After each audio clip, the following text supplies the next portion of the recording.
Hi, everybody. It's Dr. Sam Robbins. And finally, the fourth clinical way of improving your testosterone levels is through supplements, which is natural herbs and vitamins.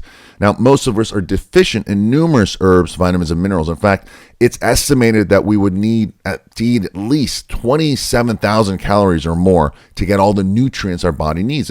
And it's even higher as we age due to poor absorption.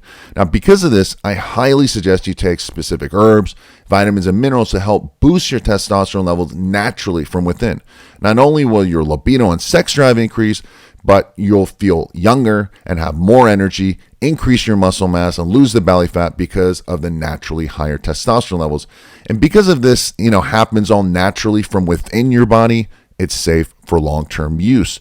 Now, some of the most effective and clinically proven herbal remedies for boosting your testosterone levels are, one is called Testosterone fenugreek extract. You have Avena sativa, Tonghat Ali extract, maca root, Bulgarian Tribulus terrestris extract, stinging nettle, L-arginine, zinc, and copper. And actually, there's a few more, and I've listed them in detail under this video in the description area for those of you who want additional information.